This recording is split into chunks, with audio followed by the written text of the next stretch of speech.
alone tonight. It's pretty clear that I'm not over you. Can't stop thinking about the things we do. Cause I don't wanna be alone tonight. Alone tonight, alone tonight. Can't make 9 to 5. I need somebody who can take control. I know exactly what I need to do. Cause I don't wanna be alone tonight. Alone tonight, alone tonight. Look what you made me do. I'm somebody new. Oh, baby, baby, I'm dancing with a stranger. Look what you made me do. I'm somebody new. Oh, baby, baby, I'm dancing with a stranger. Dancing with a stranger. I wasn't even going out tonight, but girl, I need to say what's on my mind. I know exactly what I need to do. Cause I don't wanna be alone tonight. Alone tonight, alone tonight. Look what you made me do. I'm somebody new. Oh, baby, baby, I'm dancing with a stranger. Look what you made me do. I'm somebody new. Oh, baby, baby, I'm dancing with a stranger. Dancing with a stranger. Dancing with a stranger. Dancing with a stranger. Break. More infectious than Corona, more violent than a queen. MTL, we hope the show goes well. And please,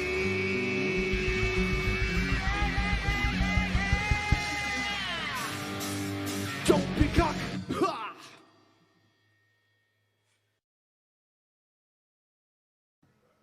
Hello and welcome to MTL, your one-stop shop when it comes to music awesomeness. Welcome back and thanks again for joining us. If you haven't seen the show before, well then you're in for a real treat because we are all about making things feel feelings and we're all about pushing feelings, and that's why I have a guest next to me. This is an R moment. It's Shaniqua. She is gorgeous and she is also an internet celebrity. I follow her on Instagram, and I think you should too. We'll give you an Instagram account now. But she also comes with two other guests. She also comes with two other guests. Two people that I'm sure you are not too unfamiliar with, but one of them is a relatively new face to the scene. Certainly someone I've been aware of for quite some time, which we'll flesh out now. Please welcome to the stage Mr. Josh Middleton and Adventure Man Good Gad. How are you guys? Hey, Graham. Hey, what's up? Thanks for having us. What an absolute pleasure and a privilege. Sir, can we all undress the elephant in the room? Your T-shirt is the single coolest thing I've ever seen. I've been wanting to get you out of it all day and like burgle you in some way. Just A fun fact about this jersey, it was my mother's. You're joking. She bought it for my second birthday, which was a Mickey Mouse theme. And then she gave it to me. It is immense. It screams the 80s. And it's reversible. No, you're joking, dude. It's Minnie Mouse on the other side. Do it, Gad. We're going to reverse. way. Do it, Gad. Take it off. Oh, wow. No. Wow. Can we just That is establish the crazy. awesomeness, man? The 80s. Wow. They just did cool things like that. Didn't they do that? They gave us Mickey Mouse Man. reversible T-shirts and the Fresh Prince of Bel-Air. There we go. We cannot thank you more. Well, that was more than 90s, hey? It was more than 90s. So second birthday would have been 87. 87. Yeah. So it was 87 into the 90s. So we can claim Fresh Prince. We can claim. Totally, yeah. My mom was a big fan. Yeah, you were born in what, like 1997? Josh, Like 2002. 2000, even worse. I didn't even have the 2002. 90s. Wow. You're about a fledgling, man. Thanks, hey, You're about a fledgling. You're what, 2 weeks away from a big birthday? Yeah, 2 weeks away. 2 weeks from being 18. Yeah. Crumbs, dude. How does it feel to be on the cusp of becoming a man? It feels pretty cool, I'm not going to lie. But I feel like the timing's right, you know. Yeah, don't because feel rushed. we've known each other for a while. We were, Yeah. what was it? You were 12. I was 12, yeah. Mental, dude. When I came in here this afternoon, I was expecting to see a 12-year-old boy who was sort of medium height, wearing big glasses, Yeah. hair combed back, and I was I was confronted by a fully grown man who's now has a broken voice. I would not expecting that at all. No, Tell me, your music journey thus far. Have you kind of I was wondering because I was going to think like, what is his voice going to sound like? Because I remember when you were a young singer, Yeah. it was phenomenal. Yeah. But it was still a very young, unbroken voice, very sort of choir boy-esque. But you had something. Yeah. You had something then. I always had that like R&B type Yeah. twist, you know? But then I heard you in Soundcheck. Yeah. Wow. Thanks, Ed. I think Thank you guys so are in for a much. real treat. And we're going to unpack your voice a bit later because I want to talk about that. Mr. Gadliness, Adventure Man. Tell us about Adventure Man. Well, Adventure Man is my little project. So I've got other bands. I play in Short Straw. Yes. But Adventure Man is the one thing where I call all the shots and I do all the writing. You're for the most creative part. director. The creative director, I suppose, yeah. Yeah. I love the idea of collaborating, so I have worked with musician friends of mine. But at the core, I write the songs and I kind of decide the direction. And I talk about the things that I love, which are animals, dogs, you've all met Shaniqua, video games, movies. The one, when I started writing songs, I was always told, write about what you know. And I'm a couch potato. I sit and watch TV all day. So I try to translate that into music, I guess. You look like a hyper creative. You look like somebody that kind of invests himself completely in both the kind of arty, imaginary realm as well as the kind of physical one as well. Do you find yourself leaning towards potentially doing other forms of art as well? Or you look like somebody who could be a mad-ass director or a creative in that sense as well. Do you do stuff like that? Well, I feel like everything in the creative industry is definitely linked, whether it's music or movies or writing. I mean, that's why you find a lot of musicians and actors end up writing books, whether Yes. it's autobiographical. Even Sean Penn has now written a whole series of books about a character. Did he pen it himself? We want to know. Sorry? Did he pen it himself? Oh, dad joke. he did. He just dropped it in there. Thanks. Thank you. That almost went over my head. Yeah. But yeah, I think it's quite important. I feel that my message and the kind of things that I want to talk about definitely have a bigger forum or bigger platform than music. I'm looking at putting together a TV show. I can't really talk too much about it, but That sounds exciting. Is it a reality TV show? Or is it it's a kids show. Okay, about wicked. Shaniqua. Oh, and me. cool. So yeah, Animated? No, live action. Oh, sweet. Live action, hey? Yeah. Koekeloe? Yeah, Gaan ons Shaniqua, ster wees. Gaan ons she talks ster and wees. sings about food mostly, Yes. because that's all she knows about. She's sniffing my butt, so I think she's trying to communicate. Because yeah, I just think it's important. I mean, Shaniqua's not exactly a supermodel look, but she's definitely happy and she's healthy, and it's an important message. I think that people need to accept their body types, whatever they are, and I mean, she's quite content. I love her. I love that as well. So, Josh, tell us about your journey up until now. So, we've had like a 5-year gap where we haven't seen each other. Yes. Fill in the blanks for me, but Okay, so, I started out just like writing music when I got to like 13. I worked with a lot of different people. I ended up releasing a single called Monster. I remember. And that went to like #1 everywhere, like on 5FM for a couple weeks. I followed that up by a couple more singles. Most of them also went really, really hype in the charts. One of them was We'll Be Talking. That was on #1 for like 12 weeks on 5FM, so it was a while. Yeah. And then I kind of realized, and that's something that we spoke about earlier, is that I always had that like R&B twist. And that had completely been like abolished from my music. I was this 15-year-old who was kind of producing. I wouldn't say producing because I work with producers, but I was creating music that was like commercial pop.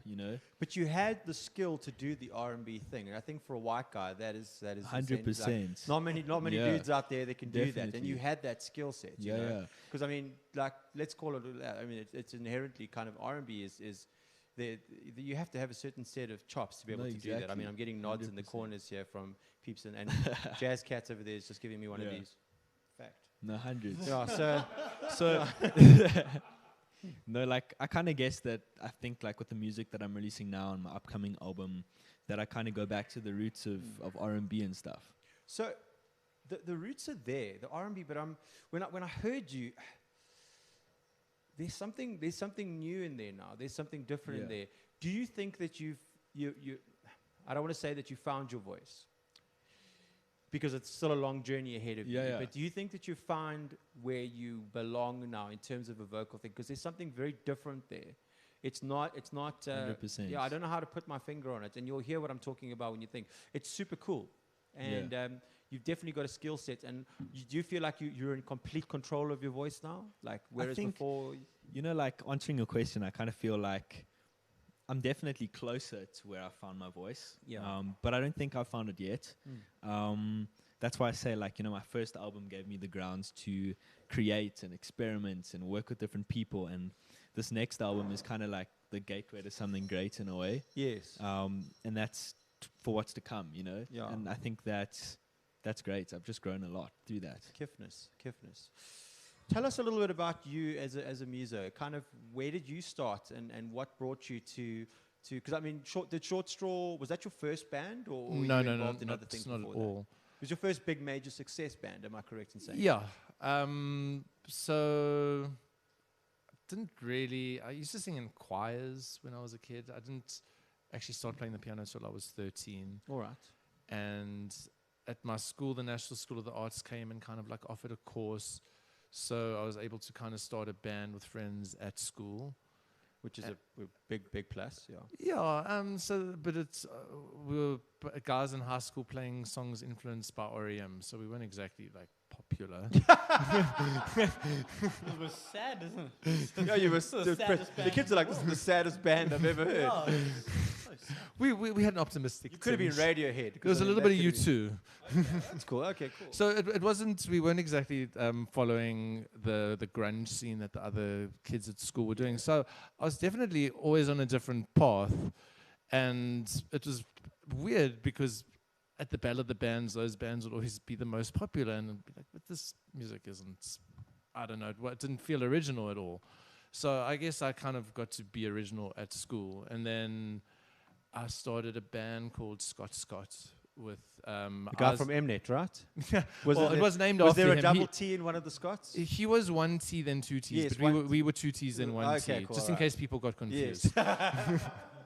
So I started that with Isaac from Shadow Club and a guy called Brian van Niekerk, who's now he's a director, actor.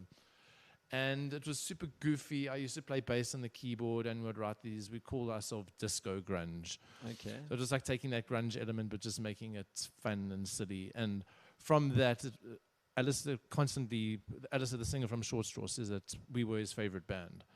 So I guess that's how I got involved. And then they needed a keyboard player, and I just joined. But at that point, I'd kind of already started writing my own music. I wrote a song about Donkey Kong. Okay. Awesome. That was my first song that I ever wrote by myself. Wow, dude. You see, like whereas like everyone was going straight for the let's try and write like an intense song, you went straight for Donkey Kong, which in a sense was quite intense. Well, I was for a playing son. that game. I had it on N64, and for I think 6 weeks straight, it was the only thing on my mind. Yeah. And then I'm like, I have to write a song. I literally could not think of anything else except Donkey Kong. So I had to research the Donkey best, Kong, bro. and I kind of made up a love story. I don't know. Oh, can So you I remember the melody, please? Just can you do you have a can you give can us you, can you give something. us a snippet? It's actually I took it from He-Man. A cappella. Oh, did you take the theme song from He-Man? Yeah, it was like dun, dun, dun, dun, dun, dun, dun, dun, dun. That was the verse, Yes, and then I okay. kind of just messed around. Well, with it has got a bit of an 8-bit feel to it. I was about to say, I felt A little bit of contra in there as well. I'm feeling it. I can hear it. I I used can to hear watch He-Man constantly as a Love, kid. bro. Masters of the Universe molded me. It kind of, Absolutely. Kevin Smith is doing the new one, which I'm very Yeah, I'm also excited very about. excited. What's He-Man? no man. I really don't know. Amazing. Ladies and gentlemen, if you'd like to ask anybody any questions or perhaps inform Josh as to what He-Man was and is and why it should never have left the TV screens, you've missed a massive gap in your development, because He-Man was basically a man in a very tight pair of underpants. Yeah. He was a prince. Of Eternia. Of Eternia. And then when he pulled out the sword and he shouted, "I had the power," he lost his clothes, and Prince Adam then became a man in... it was a very weird thing. And then he drove. I think he I rode, know why he I rode haven't a cat watched it. That was quite... It was Cringer was the Cringer, name of the cat, and then it yes. became Battle Cat. It became Battle Cat. But he was like a very, very like timid. Yeah. He would be like, scared, like "Ooh, a Scooby Doo, yes." and then all of a sudden he became brave. Awesome, yeah. Was it like a cartoon? Yeah, yeah, Cartoon. yeah. So my first love, the woman I crushed on with everything that I had was Shira. Oh, Shira. When Shira pulled out that sword, Oh. I No, had the power. I've never thought about it, but Shira's actually my first crush too. What? She got around, eh? I mean, I didn't really have many options. Yeah. Even me, dude. Even me. Yeah, please don't forget to ask us questions here. We have two guests in the studio. Please, we are heavily conversation driven, and we're also driven by your opinions, and we'd love to know. Shaniqua would also like to know certain things and ask us things. Yeah, I'm very excited. So, you're a bit of an academic as well. You finished school really early. Yeah. You finished when you were 16 years old. 16, yeah. What to do with an extra 2 years, I ask you? So I actually ended up studying branding. You know, I kind of figured Course you that did. because I'm creative, maybe Yeah. I'd get that spin. But I ended up being so inspired by subjects like economics and accounting and the in-depth stuff that I actually ended up changing to a BCom in business management. And I'm going to finish that. It's at Varsity College. Yeah, I think it's really important to just be educated, specifically in this industry. I think guys. you're literally the only person I've ever I've heard say that. I literally did the opposite. Yeah, Carl I literally did the opposite. was Probably forced did to the study BCom. accounting by my parents, and then I was like, I have to do this music thing. This is killing my soul, and I went. No way. No, and then went and studied jazz. That's I mad. Joke on Yeah. him. I was almost going to do. Which is only slightly less soul destroying than accounting. No way.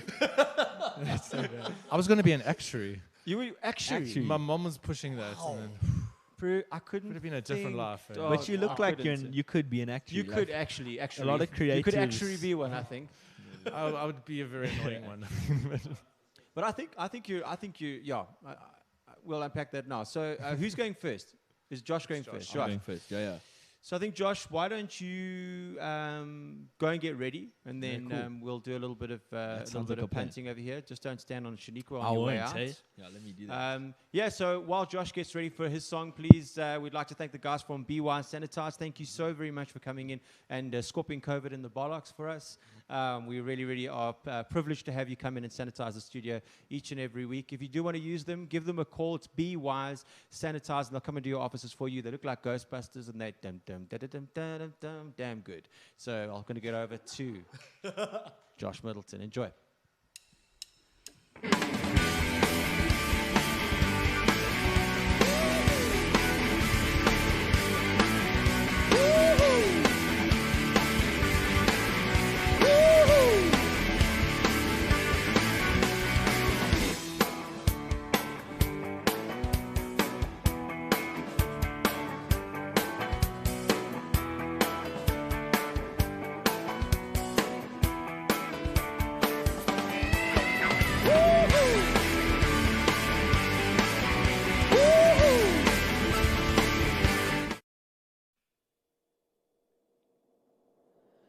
Everybody's broken, I don't need no holding. They just make mistakes and I'm just too good on my own. And it's a party, party, party on my own. Set this world on fire, light it up the smokes, filling up my lungs, I can't breathe, how I'm about to choke. I'm so sorry, sorry, sorry, I'm a joke. And I'm sorry for everything. Sorry to you and me. Sorry I messed up. Sorry that I need love. There's no devotion, loathing in the dark. It's pumping through my veins and now the poisons reach my heart. I'm so sorry, sorry, sorry. How mature. Wish you would take me along. Wish you would take me along. Wish you would take me along. Wish you would take me along. Sorry for everything. Sorry to you and me. Sorry I messed up. Sorry that I need love. Oh, oh, oh no. Oh, oh. And I'm sorry for everything. Sorry to you and me. Sorry I messed up. Sorry that I need love. Don't you know that I am? Don't you know that I am? Don't you know that I am? Don't you know that I am? Oh, oh.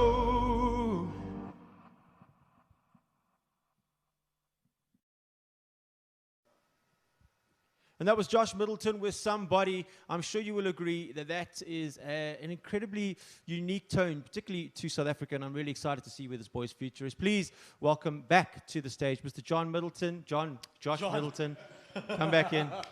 I've got a new name. Well guys. done, man, yeah. Listen, people have been calling me Grant Watson for Grant ever. Watson. Yeah, Okay, Grant I'm Watson call you prospect. Grant, You can call me Grant. I look like a Grant. Well done, dude. Thanks, hey. So That's great.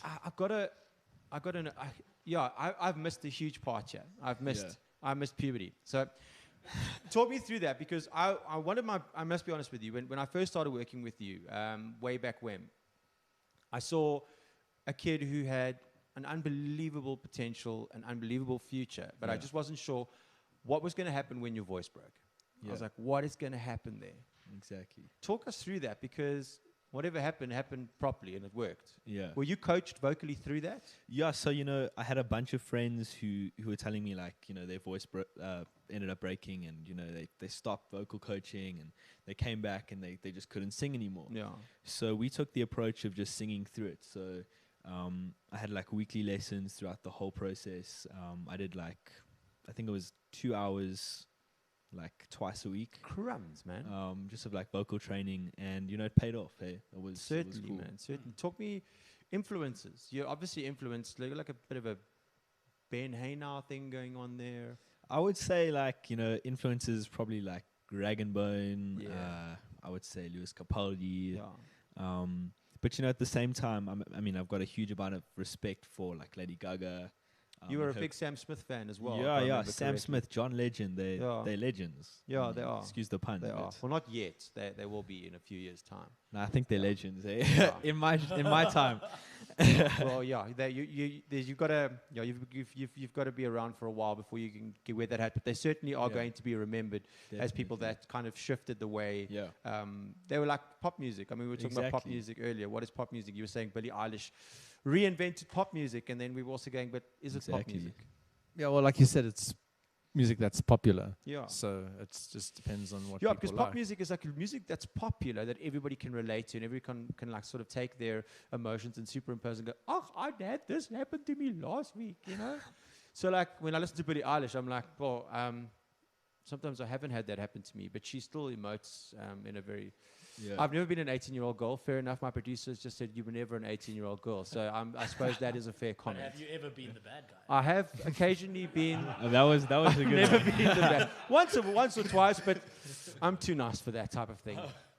Yeah. So you were saying, sorry, from a songwriting perspective, because you were saying, if you can't listen to it, Well, in it your can mean car- two things, because popular music is music that's popular, but also it will always be that music that's But throwaway. That's not throwaway. I just think the melodies are very important and the hookiness is very important, and I feel that pop music has a different intention to other music, whereas pop music is written to kind of be popular or get sales, or written with the intention of what would other people think of this.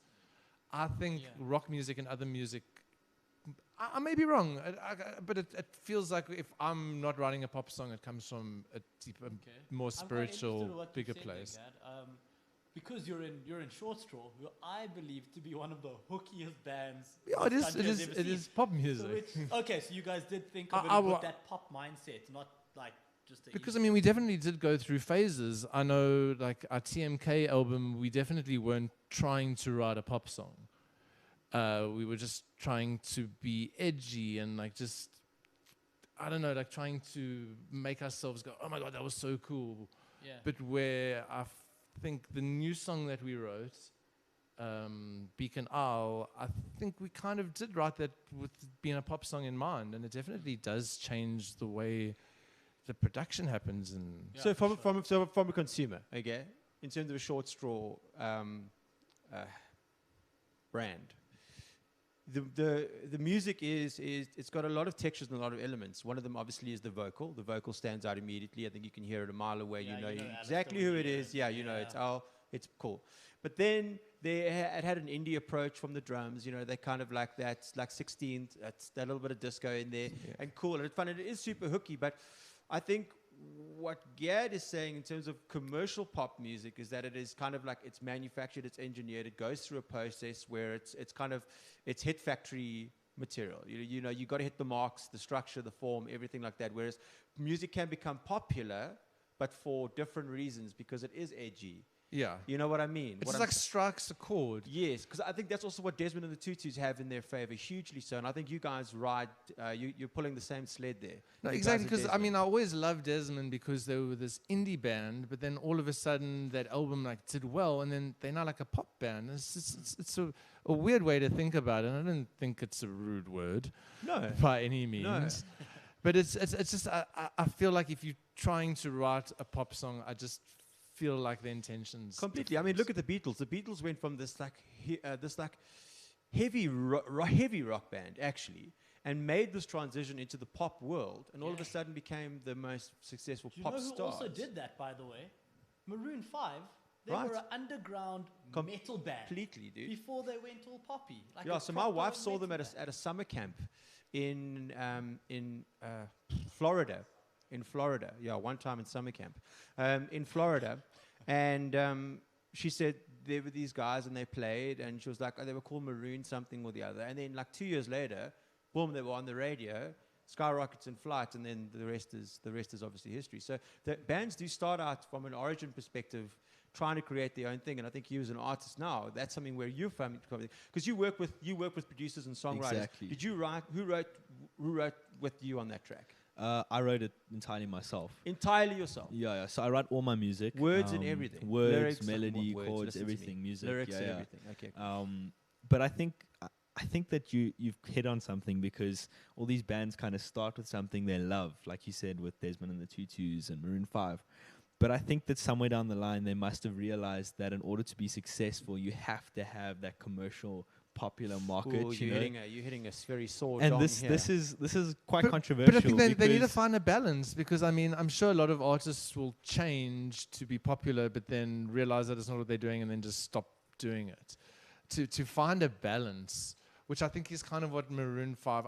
You look at those guys, it doesn't look like they hate what they're doing. No, they love it. Yeah. I mean, well, their frontman is so sexy. They're just like that's. I mean, if they half were the job done. a metal band who ended up like writing pop songs, they certainly don't look miserable. So they found a balance, Yeah. I think. So I want to talk about that right now. So all right. So this is very interesting because, yeah, you. As soon as you become successful, then do you then suddenly become commercial in a sense? No, but I think that if you become successful, you should be able to create whatever you want. So rather use pop music as your landing ground to make a name for yourself, because you can make radio easily. You know, you can make press easily. To a degree, it's And not as then- easy as that. Particularly in SA.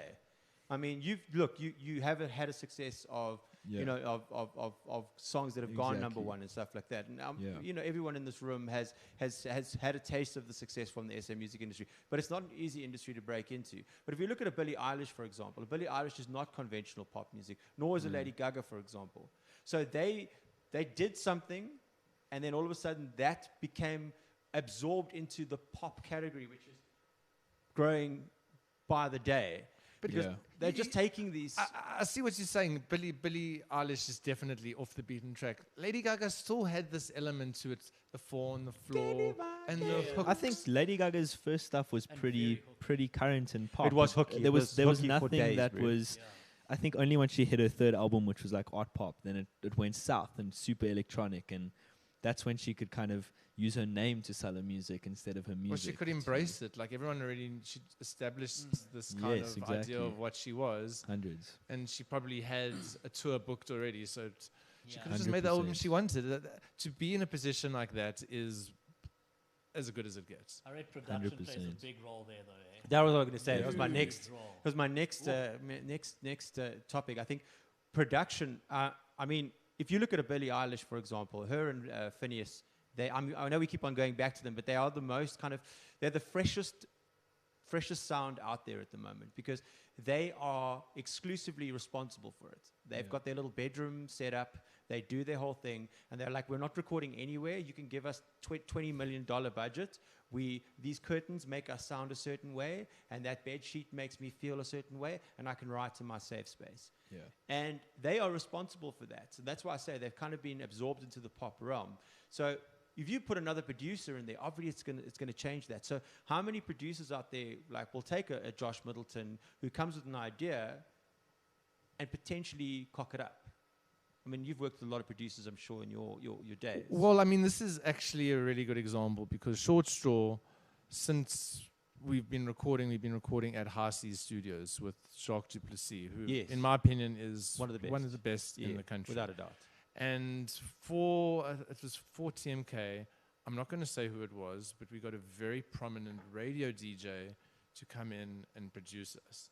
And this guy sat on his cell phone for 2 days and watched us while we recorded at Harsey's. These guys were not happy with us.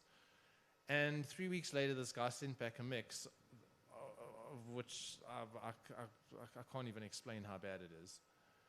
And it was just like, we tried to like do this electronic thing and it just didn't work. And it's like at the end of the day, it's like, okay, fine, we kind of made the decision to try it.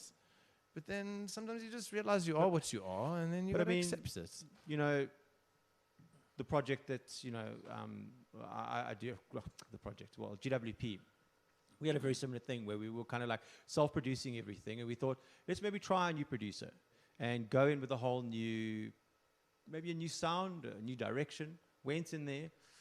I just never felt it. For the 3 or 4 days we were in that studio, we might as well have not done it. If anything, I learned a lesson that we are doing it right, and that's what makes Short Straw special, and that's perhaps what makes Josh Middleton special. From a writing perspective, I mean, that was quite a mature kind of, your lyrics were quite mature, and the melody was well put together. Who produced that one? Somebody is actually produced by Paul Gala. Paul Gala. Yeah. So he's working with a bunch of upcoming artists now, and he's working with like James Deacon, Tatum. Yes. Yeah. Cool. So how much of the original song was kind of taken away, and how much of what you originally brought to the table was used? Well, actually, this song took forever to write. It took me like 2 years to finish. that is a long I'd time. never worked with Paul before. Yeah. I've actually always worked with Crichton Goodwill from Good Noise, who's produced for like Crichton's Jason amazing, Derulo, he's a all of monster, them. Yeah, incredible.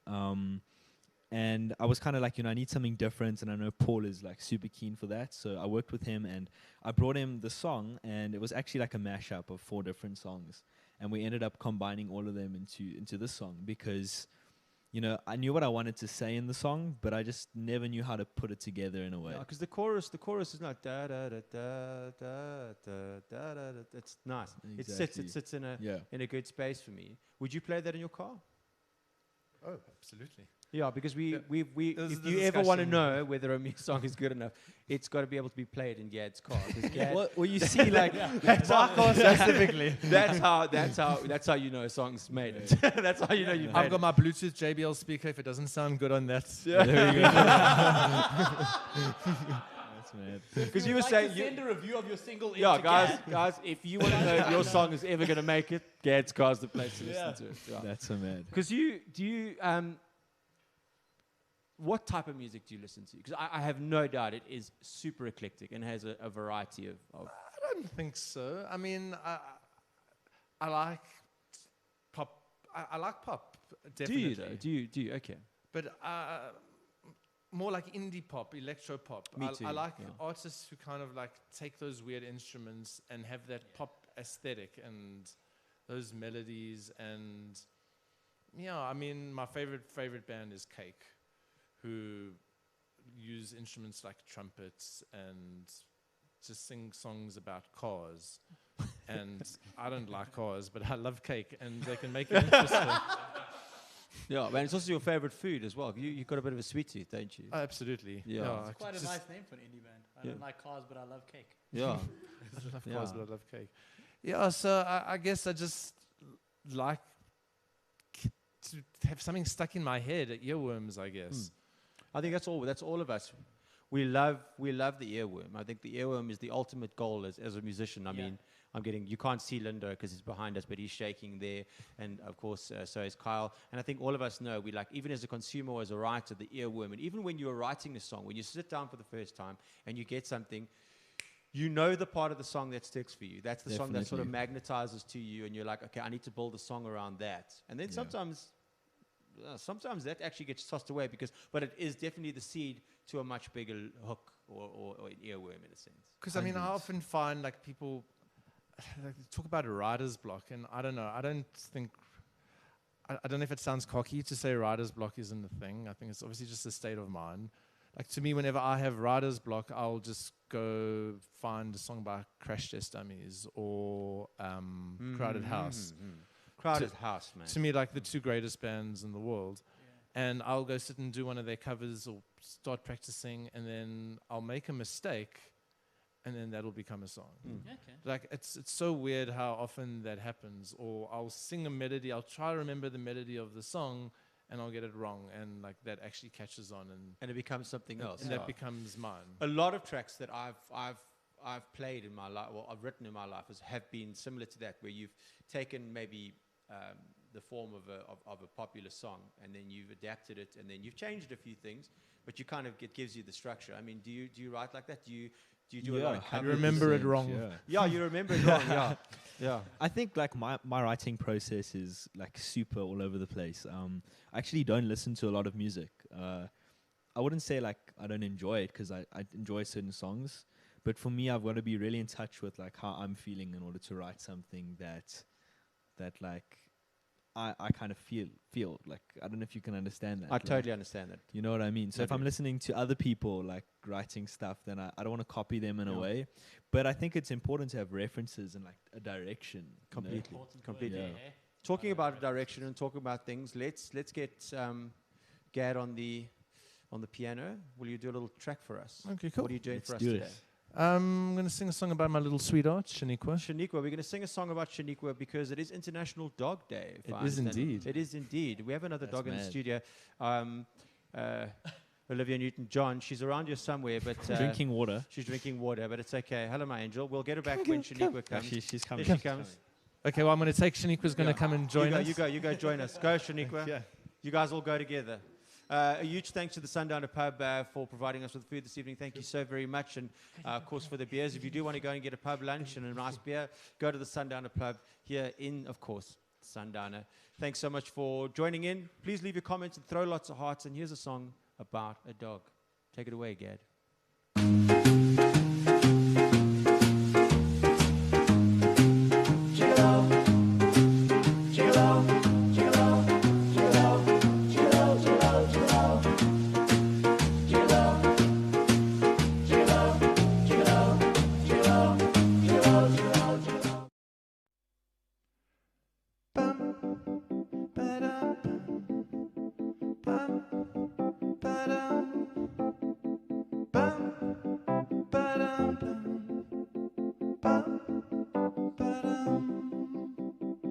She isn't like all the other girls, but she's the one for me. She doesn't care about the other boys. We go together like the sand and the sea. The only thing she asks from me is 3 meals a day, and then I never, ever, ever, ever go away. She doesn't want to be alone, but when I go out, I have to leave her at home. I'm sorry, Shaniqua, you just have to wait.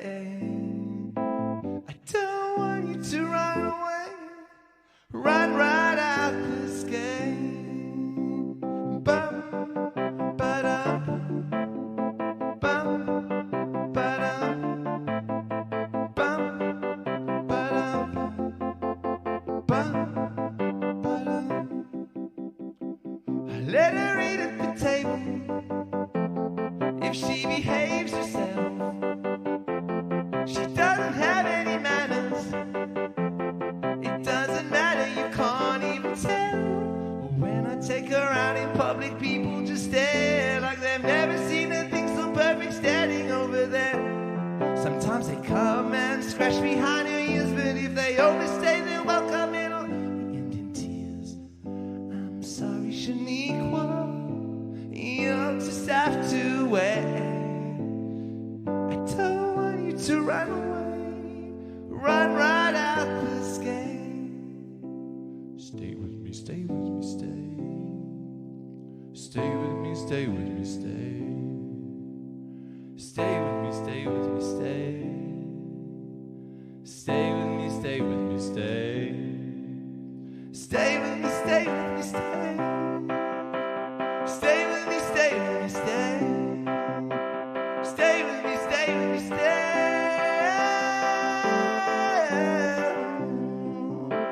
Oh, I'm sorry, Shaniqua, you just have to wait. I don't want you to run away, run right out that gate. Oh, I'm sorry, Shaniqua, you'll just have to wait. I don't want you to run away, run right out that gate.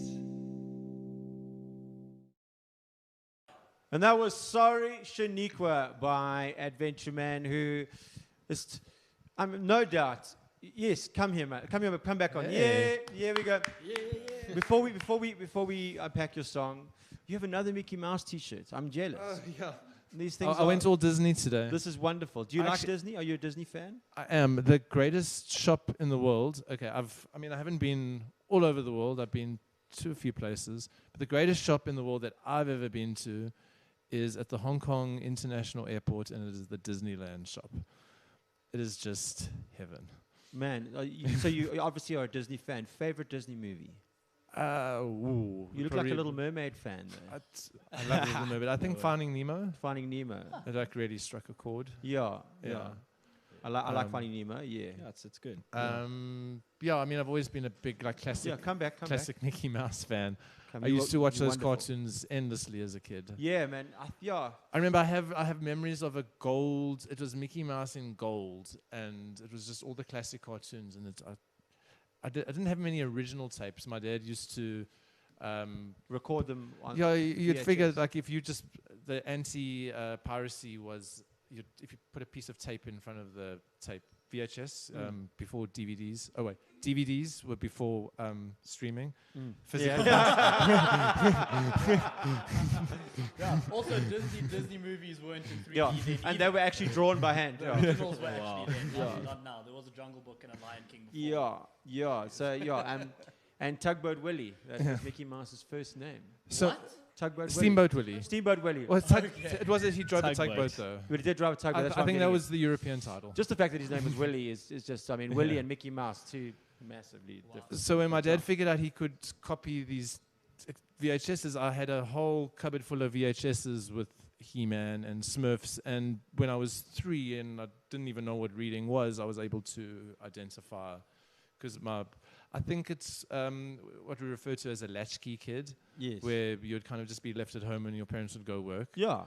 So Like Shaniqua, yeah, like Shaniqua. because that's what that song was about. eh? Yeah. I mean, I feel bad that I leave at home, but she probably has more fun without me. She probably so. does. She probably actually has exactly the same thing. She probably also pops in a VHS and watches Tugboat She Willie. tries on my clothes. Probably. And Hey, my who darling. knows? Yeah, man, you were fantastic. You know what I loved most about that is right at the end, I watched where the camera went to her and she looked like quite tearful. And she's like, "You do leave me at home, but I forgive you," because she looked at you afterwards with the sense of forgiveness. She's obviously a very important part of your life. Absolutely. She's like your companion. So Well, my general consensus is if I can't take Shaniqua with me, I don't want to go. okay, cool. So house parties, they're just like, yeah, if I can't bring my dog, it's not cool. Well, I bring her and then she becomes the party. Yeah, she is. No, she's definitely, and she's super accustomed to the whole thing. I mean, she's like she walked in here like, she's like, oh, this is nice. And absolutely. No, I think from when she was 6 weeks when I got her, socialized, my friends bought her an outfit. So she's, yeah, she's all in it. She loves human interaction. Not a fan of dogs. Our other companion over there, she's not having any of it. She's lying there, but she is beautiful. But she's lying on the cool floor, and I think she's. No, you see, any other dog is just competition for food. So more dogs means less food for her. So that just doesn't fly. Okay. Does she like her food then? I don't want to say anything. I don't want to say anything. Okay, so back to the thing. What is anyone commenting today? Is anyone watching?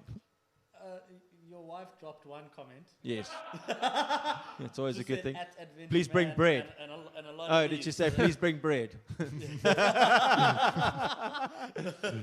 Yeah, my wife's a big fan of you. We actually all are. My entire band, we love you. We always Gad is always somebody that comes up in a conversation. We just love you as a human being. Well, thank you, man. I Yeah, appreciate and that. I mean that, and she'll testify, throw a heart there, Kim. Yeah, so Thank you, Kim.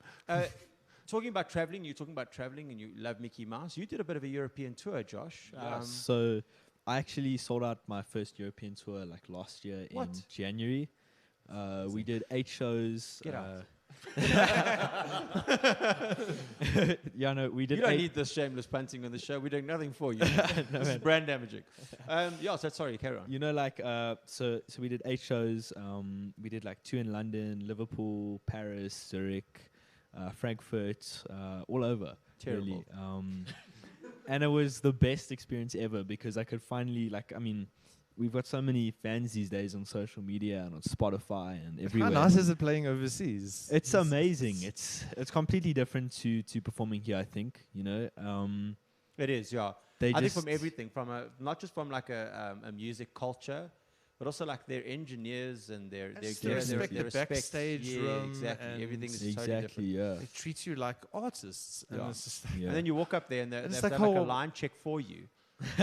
And then you rock up and it's like the best sound you've ever had. You're like, Yeah. you guys want to tweak anything? You're like, no, this is fine. Thanks. I know we got a lot to learn from it. Certainly, I think yeah, there's a certain respect that they have for the industry as a whole, 100%. where I think is incredible. So yeah, I mean, when did you do that? Last year? Yeah, January. And you're planning on potentially going to move to Europe? You've applied Possibly in the future. for which universities?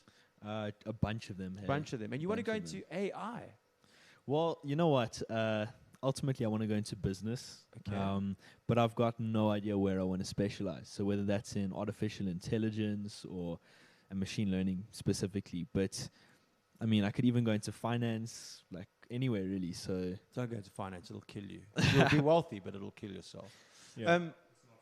Yeah, not fun. Yeah, man. I just being a grown-up, I deal with enough finance. Just like Yeah. that and thing. So, I mean, I love the idea because when we were talking earlier, and you said like potentially artificial intelligence and stuff like that. Yeah. How much of that do you think is going to influence in music moving forward now? Because I mean, obviously, a lot of people are becoming. It's a recurring theme on this thing, on this channel now, is like the bedroom muso. Guys are now self-producing and having the capacity to do that where before you couldn't. Yeah. I mean, and how much is like modern technology helping the average musician just become Hundreds. an all-rounder? Yeah. Look, I think that artificial intelligence is already everywhere. Spotify, Apple Music, Deezer, all of them have got it. I mean, from algorithmic playlists to curator playlists that like snap them off. I mean, an example is, you've got curators at each DSP, which is a digital streaming platform, and each curator basically gets a bunch of pitches from labels and artists, and they kind of like they choose their favorites and add them to playlists, and ultimately Spotify notices which songs the listeners like the most, and then they'll punt them on other algorithmic playlists. And I mean, I've had a huge amount of success just from algorithmic playlists alone. Yeah, that's a massive thing now. I mean, Yeah. it is like people's algorithm. I think you can even target, from an advertising perspective. People are doing that now, yeah. and it is. You get. I mean, I open my Spotify and I'm like, oh, I wonder if I like that, and I'm like, obviously I like that because my algorithm is. I don't even have to think about Spotify. Yeah. Like I just I put on know. my daily mix, and I'm like, how do they know? I don't even know what I Exactly. like. I How know, does I don't even- Spotify? I don't even know what I like. I know, it's amazing, and I mean, they've now there's an artificial intelligence program now that is written that can basically write its own music, and it's like flawlessly, mathematically perfect. Yeah. Which begs the question: how much do we count? How much do we matter? But there are things like that. I'd love to hear something that was completely non-human made. So it's completely. It's basically same. takes all of the. But have they actually made theory- songs like this and Yeah, given they- them to people? I'd be so interested if you must check it if out. people You must check can it out. actually not tell the difference, because Well, I'd love to see artificial intelligence come to Logic and stuff like that. I Yeah. mean, So I mean, I've seen robots playing the drums. That looks so lame. Yeah, no, because I think from a physical perspective, they're still quite far behind. Making it definitely. as human as possible. But I Yeah. think from an intellectual perspective, being able to compute, I think they're right up there. Yeah. I'm actually involved in quite a cool thing where I kind of offer my gestures and my face and stuff like that, and send it through to people that work in AI departments. Like I'm part That's of so the thing where cool. I like Yeah. they tell you to nod and you smile, and then you do stupid things and you walk back and forth, and they kind of they scan I've that, done and then that. so I'm going to be part of me is going to be live for the rest of forever no way, until that's the planet pretty sick. blows up. Yeah. But it's pretty cool. Well, that new Black Mirror episode with Miley Cyrus. I don't know if either of you I haven't two seen saw it. Hey. So basically the idea was that she was being controlled by her parents, and she was this pop star. And then because she was kind of come out and like make her own music, they kind of put her in a coma. And while she was in a coma, they scanned her brain and were able to pull out the music from her dormant brain and create No these way. pop songs. Like, as insane as it sounds, it's like you watch it in 50 years and you'll be like, yeah, that's Yeah, that happened. That happened. I mean, who was the guy that wrote all of those books, and he predicted all the things like the microwave? Nostradamus. Yeah, no, the microwave and stuff like that. He was just like a normal author, but he had like the microwave, and he had like weird stuff that is now like every day we use it every single The day. Simpsons. But this was like sci-fi stuff. The It's pretty Simpsons much, is dude. ridiculous. It's pretty much right. So do you see a future in yourself in music, or do you see kind of like blending the two together, the academic side, the kind of more because you obviously have the capacity to live in both worlds. Yeah. You both a bit of left brain and right brain in there as well. Yeah, look, I think that music's always going to be part of my life, and I'm going to continue like running the wave and writing amazing music, and I love performing as well and meeting people, touring. But as well as I say that, I mean, I think I can also see myself like doing business and stuff and getting involved in the corporate world and creating something special, and from that point of view. But at the same time, as musicians, it's so important to be educated, because there are shit tons of people. I'm sorry, I'm not supposed to swear, but Oh, you can say, bro. Of people who are like- a lot worse. Sorry, I guys. promise you that. who take advantage of artists. Like it's actually crazy. Contractually, I mean, we just get ripped apart. So education. Absolutely. You can't just be naive in this industry. Exactly. Yeah, I mean that's very interesting. I mean, just you're still quite a fledgling in this industry, but you've come with a whole boatload of wisdom there. Yeah. I think from any young artist, and we've discussed it before. Thanks, And we sir. actually want to have a panel of guests here that talk about music law and effectively how contracts work, and various types of contracts, and various types of record deals, and are Yeah. record deals still valid anymore? Do you become your own publisher, your own producer, your own everything, your own A&R, your own plugger? I mean, how much do we still need? So I think as a youngster, what Josh is saying is 100% true. If you don't understand what your contract is, you can effectively sign your name away forever and ever. And I've seen so many artists sign into contracts, and they really, really suffer. And they're young artists, and it just completely ruins them. Do you have a deal at all, or did you avoid that? I think we managed to avoid it. We just got licensing deals. Yes, yeah. Yeah. So we own all our music. Good distribution deals. Distribution Yes, deals. yeah. Okay, cool. Yeah, we were with a local one now. We've gone with, they're called Cartel. They're based in the UK, so they do all our distribution. And cool. do you have a lot of traction overseas? It's so. I mean, because the industry is just so much bigger. I think even if you're a blip in the ocean, it's something. But I think what we do here is definitely about 80%. Yeah, you guys are a revelation in terms of just a breath of fresh air in terms of the type of music that Short Straw makes. And you're a great live act as well. It's really fun to watch. So it's and when you're in the crowd and you're getting that music, it's exciting, you know. And it's, you know, the Pretoria rock scene is like, that's, you guys fit right in there. It just works in that scene, you know. It's a crazy thing because I mean I've been in lots of bands, but like never has a crowd's energy been as important as it is with Short Straw. It's like, been. it I've like been makes or a breaks receiver the of show those. for me. Yeah, absolutely, and it can. You know, you're a crowd-driven band. You know, but do you guys? Obviously, COVID's been around now, but I mean, did you guys take a bit of sabbatical, or are you writing during COVID? Or We were actually in the middle of recording a new album when this happened, which is pretty lame. We have gone back in a couple of days to kind of finish some stuff up. But and when are we due to hear at least a single?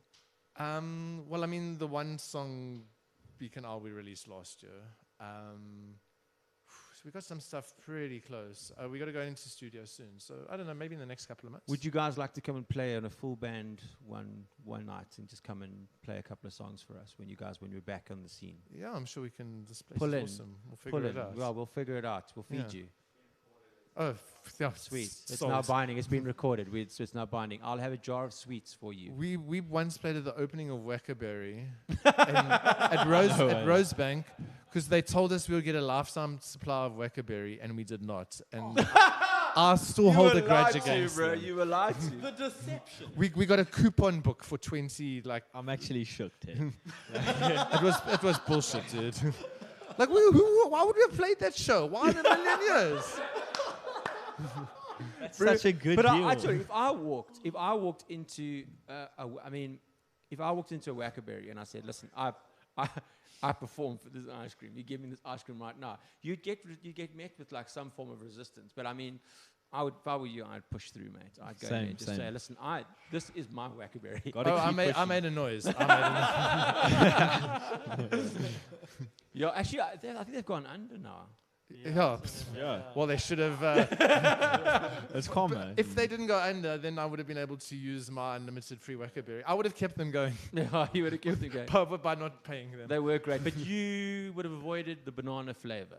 Oh, definitely. You're not a banana flavor guy. Yeah, not Because it banana. doesn't taste like banana. Banana or mango, I agree. I'm the same. Yes. or like some grape flavors. Some grape flavors. And Yeah. strawberry. We had a conversation about strawberries. The strawberries I like. Strawberry yeah. I like, but not strawberry actual doesn't strawberries. taste like It strawberry. doesn't taste like strawberry. Yeah, like I said, I have to dip the strawberry in icing Because sugar. strawberry tastes like pink. What? The color pink. What? The color, no, not the singer.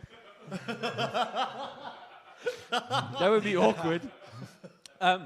Pink, like when I look at pink, I taste No, I know what you mean. It's Strawberry, just it's like a nothing. I don't understand how strawberries got so popular. like vanilla tastes like suntan lotion smells. when I you know that Okay, what suntan you lotion know are you that using? Pittsburgh stuff, that Malibu stuff, and Malibu as well. Malibu reminds me of summer. Like when I drink it and I eat vanilla, I feel like I'm putting like. What? So if you have a vanilla ice cream, you like imagine yourself sunbathing. I'm seagulls, umbrella, the whole thing. What Sunburnt. about the cream soda thing? Like Cream we've got soda? green I think you have a here. hangover, bro. It's clear like usually, and I think in Australia it's red. If Cream I soda? Yeah, have- Australia it's red. No, that's a In lie. Australia it's red. Imagine having a red drink and it tastes like cream soda. I had a red cream soda. Brew- yeah. My brain. My brain would literally malfunction. I'd stroke, right? In my day, they were clear.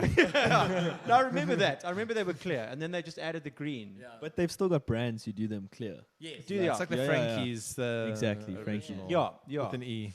It's not So- the same, but I mean. So no to banana. Do you not like anything?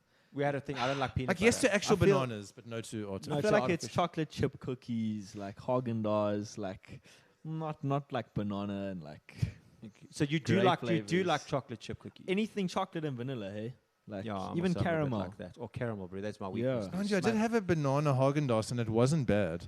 Really? Yeah, I've A got bargain does. banana Haagen-Dazs. Banaganaz. Banagen-Dazs. It's like I was on the aeroplane. I didn't really have an option. I was just like, okay, I can eat this or not eat it. So. Well, I tell you what. No.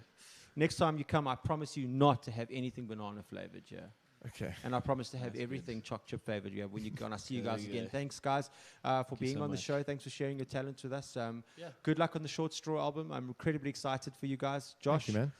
I wish nothing but success for you. I can't Thank you wait. so I think much, you're. yeah. Dropping something, by the way, as well, Josh. Yeah. Yeah. So my album should be coming out on the 9th of October. That's it's so exciting. What's Super it called? Soon. A Mild Case of Insomnia. A Mild Case of Insomnia. Yeah. I'll look out for that.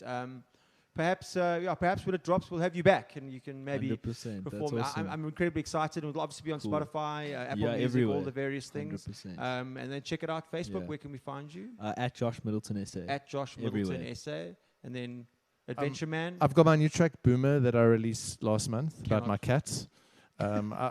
So I'm spreading out, diversifying. And I'm actually running a campaign at the moment. So if you buy the song on Bandcamp, I haven't put it on Spotify or any of the other platforms for now, but if you buy it on Bandcamp, all the profits are going to go to the Cat Village, which is a cat rescue in... That's Do cool. your best to go and buy that song on Bandcamp. What's it called again? adventureman.bandcamp.com, and the Okay. song's called Boomer. Boomer. And then Boomer. where can we catch Shaniqua as well? So Shaniqua, she's on Spotify. Yes. Okay. She's got her own Instagram page, Yes. which is @sorryshaniqua. Which is you must do. You must go and check it out. It's great. But otherwise, Adventure Man on Spotify, Adventure Man Music on Instagram. No, Adventure Man Band. Oh, just Adventure